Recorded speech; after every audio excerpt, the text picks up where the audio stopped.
Welcome back, everybody. Dr. Joe here. I hope by now you have practiced that meditation as a experiment to see then, by making internal changes, if it begins to produce some effects in your body or in your life. Now, I want you to know that I've been at this a very long time. And I want you to understand that when I get stuck in my life, when I have to make changes, significant changes for myself to adapt to a new life that I'm stepping into, that I go back to these very basics that I'm teaching you. I take out a piece of paper and I start thinking about the thoughts that I've been thinking, the behaviors or actions that I want to change. I start looking at myself during the day and what emotions I'm feeling and living by. And then I want to study great people in history. I want to learn their qualities and attributes. And I want to think the way they think. I want to behave the way they behave. I want to feel the feelings that they have felt. And the more knowledge you have, the more you learn about something, the more likely you will be to construct a better model. Now, what do I mean by that? I do this all the time because I'm interested in evolving myself. That's what plasticity is about. So when you ask yourself a question, what would it be like to be healthy? What would it be like to be happy? What would it be like to be more evolved, to be more mystical, to be more empowered? When you ask that question, you turn on that creative center in your brain called the frontal lobe. Now, that frontal lobe is 40% of your entire brain. It's the newest piece of machinery in the human brain that allows us to create. And it's the executive, it's the boss, it's the CEO, it's the symphony leader. When you ask that frontal lobe question, what would it be like? You turn on that creative center.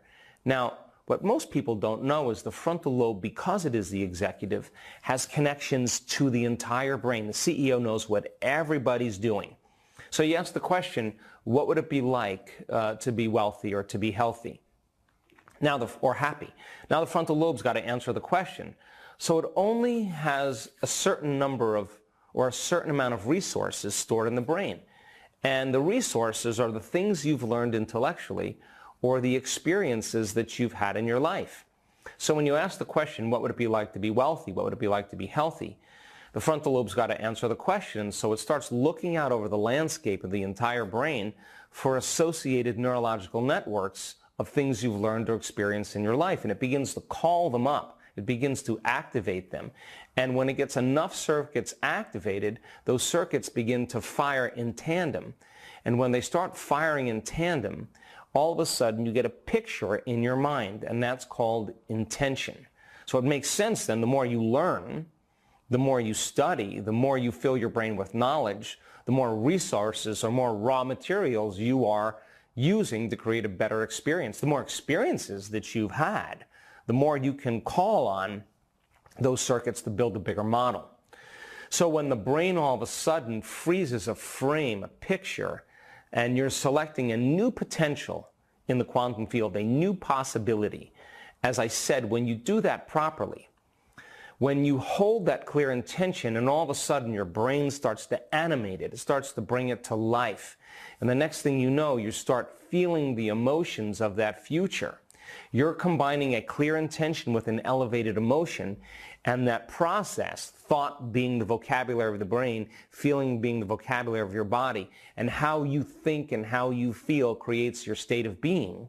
You're changing your state of being from the same familiar person thinking and feeling a certain way to thinking and feeling another way. Now, the stronger the emotion that you feel from some experience in your life, the more altered you feel inside of you, whatever the event was, whether it was a shock, a betrayal, a loss, an event that caused you to all of a sudden break out of your normal chemical continuity. The moment something changes you from your environment and you feel altered, that change in your internal chemistry causes you to wake up and pay attention to what's causing it. And the moment you do that, the brain freezes a frame and takes a snapshot, and that's called a long-term memory. And that memory is embossed in the neural architecture. The problem is people think within the circuitry of that past experience, and they feel within the emotions of that event as well. And so most people start their day and their life living every single day in the same familiar state of being. So then you say to the person, well, why are you so angry? Why are you so afraid? Why are you so sad? Why are you suffering so much? They'll tell you, I am this way because of some experience or some experience in my life that's happening that's keeping me feeling this way. Which means then one event in a person's life or a series of events in a person's life has changed them biologically into a state of being. And what they're really saying is, since those series of events, I haven't been able to change since. So then you ask them, what happened? And they will recount the story, but the latest research on memory says that 50% of what we talk about in our past isn't even the truth. That means people embellish the story. They make up things just to excuse themselves from changing. They make it harder. They make the conditions more intense to say, it's impossible for me to change because of that event. And to me, that means a person's reliving a miserable life they never even had, just to reaffirm or excuse themselves from permission from changing. So then how do we change out of that state? Well, it makes sense then if you can begin to select a new possibility in the future and you get clear on what that vision is, and you begin to feel the emotions of your future. The stronger the emotion that you feel from what you're creating inside of you, the more joy or freedom or excitement you feel from that internal event that you're creating. The more you change your chemical state into an elevated state, the more you'll pay attention to the picture that you're thinking about in your mind. And you're going to begin to emboss that experience neurologically in your brain. In other words, you're going to begin to remember your future. And you're going to begin to think neurologically within the circuits of that new experience that's about to happen. And you're going to feel chemically within the emotions of that future. And how you think and how you feel is your state of being. Now, if you keep practicing this every single day, it's going to begin to become familiar to you. And the key is then when you finish your meditation, you can't get up as the same person who sat down. Now, what do I mean by that? If you finish your meditation and you feel exactly the way you just started, I would say to you, nothing really happened to you neurologically, biologically, chemically, hormonally, genetically. You're still the same person. And more than likely, when you return back into your life, your environment is going to influence how you think and feel, and you're going to return back to that old state of being. So then here's the questions. Can you believe in a future that you can't see or experience with your senses yet, but you've thought about enough times in your mind that your brain is literally changed to look like the event has already occurred? The latest research on neuroscience says it's absolutely possible. You can change your brain just by thinking differently. And can you select a new potential in the quantum field? And there are infinite potentials in the quantum field. And can you begin to emotionally embrace that future reality before it's made manifest to such a degree that your body as the unconscious mind, being so objective, doesn't know the difference between the real life experience that's producing the emotion and the emotion that you're creating by thought alone, to such a degree that your body begins to change to look like that experience has already occurred epigenetically. The latest research in epigenetics says you can change your body just by thinking differently. Now, if you practice this every single day by combining that clear intention with the elevated emotion, conditioning your body into the future emotionally, and branding that circuitry into your brain, if you keep doing this on a daily basis, every single day, there's going to be evidence in your brain and body to look like that experience has already occurred. There's physical evidence in your brain and body to look like it has already occurred, and more than likely you will be in a new state of being. And you will feel like when you finish your meditation every day, think about this. If you got up connected to the feelings of your future, when you finished your meditation every day, and you were able to maintain that modified state of mind and body throughout the entire day, you would no longer be looking for your future. Why?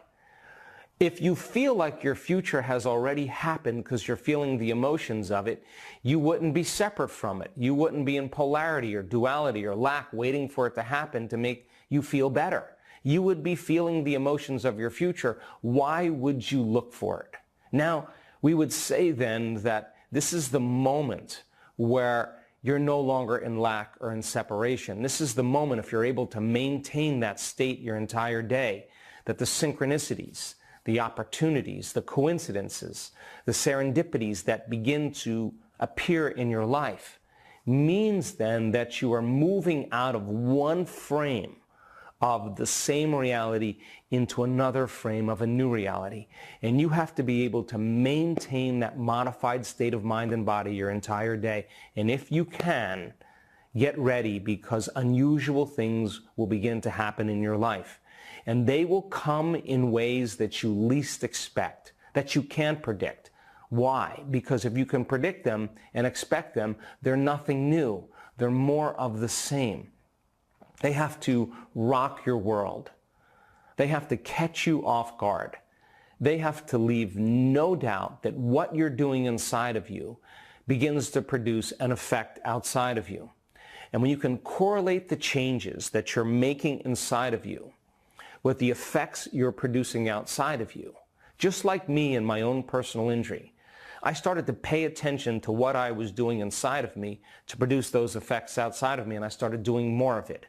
And when you start to see those events begin to happen in your life, the universe throwing breadcrumbs in your direction, telling you to follow the breadcrumbs, keep doing what you're doing, you're going to pay attention to what you did and you're going to do it again. And you're going to believe more that you are the creator of your life by changing your thoughts and feelings instead of the victim of your life. And when those synchronicities happen, and they happen to a lot of people that do this work, the energy, the emotion that they feel, and the surprise. Now, the brain learns by mistakes and surprises. And I say we could use a few more surprises. When you're caught off guard and this event all of a sudden happens to you, and you are surprised and in awe that something just happened that you have been working on creating, and you are in the present moment more awake and more alive than you've been in a long time, you're going to remember that you created that experience. And two things will happen. The experience produces an elevated emotion of awe and worthiness and freedom and inspiration and a love for life. And that is the natural state of being. You are going to use that emotion to create your next experience. In other words, it's going to be easier for you to create the next experience because that emotion you're going to use to create the next event. The second thing that happens to numerous people when they are so caught up in the present moment, so awake and so alive that they're realizing that they are the creator of their life, they look back at their entire life, all the things they regretted, all the circumstances that they wish they could have changed. They look back at their entire past and they don't want to change one thing in their past because it brought them to the present moment. And that is the moment the past no longer exists.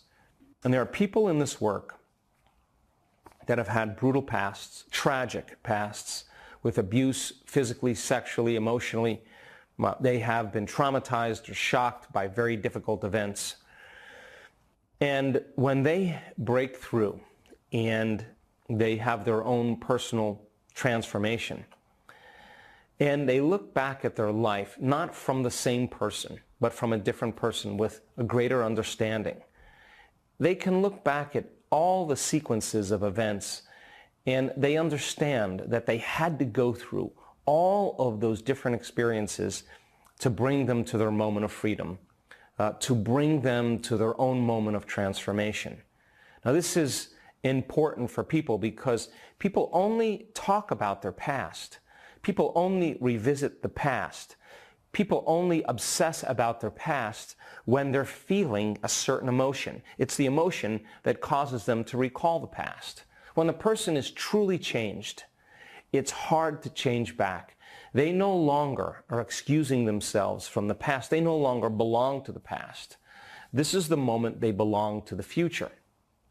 And many people that have had personal healings in this work, you could say to them, after they've healed themselves of a rare genetic condition, where they've healed themselves of cancer, where they've healed themselves of an autoimmune disease or an endocrine disease, how come you no longer have that disease or that condition? They will tell you that condition exists in the old person. I'm literally somebody else. They didn't visualize the tumor shrinking. They didn't visualize the blood values changing. They literally became a different personality. And that new personality is connected to a new personal reality. And this then begins to become the objective. And so I'm so proud of our community. I'm so proud of the people that do this work, the thousands and thousands of people around the world that do this work, because they're not caught in the philosophical realm. They're waking up every single morning in the creative process. Why? Not because they feel like they have to do it. They do it because they don't want the magic in their lives to end. They want to continuously see those coincidences and opportunities to continue to appear in their life. And when they do, they're using the energy of every synchronicity, of every new opportunity, of every coincidence. They're using the emotion that's created from the surprise for their next creation. And they're not waking up dreading the creative process. They're excited about the creative process. They're anticipating a new future. They're anticipating synchronicities. They're anticipating unusual events, unexpected events to happen in their lives. So one of the most difficult parts about all of this is making the time to do it. And when you carve out a little time in your precious life to retreat from your environment, you don't have to go to the Himalayas or to a monastery. You could close your eyes and sit in your bedroom. You could sit in your office. You could sit your body down and have it not get up and experience things. And you can tell it like training an animal to stay. And you will decide when to feed it, when to serve it, when to clean it, when to take care of it. But this is the moment where you're not being defined by your environment. This is your moment to not be defined by the needs, cravings, or drives of your body, and to not be caught up in the predictable future or the familiar past, to labor for the sweet spot of the generous present moment. And in the next episode, I want to talk to you about what it means to find that sweet spot of the generous present moment, the unknown, where that is the perfect place to create from. And so we'll talk about brain coherence. We'll talk about the present moment. We'll talk about disconnecting from your body, your environment, and time, and becoming pure consciousness. And we'll begin the model now of what it means to create brain coherence, part of the formula for you to begin to execute greater changes in your mind, in your body, and in your life. I'll see you next time.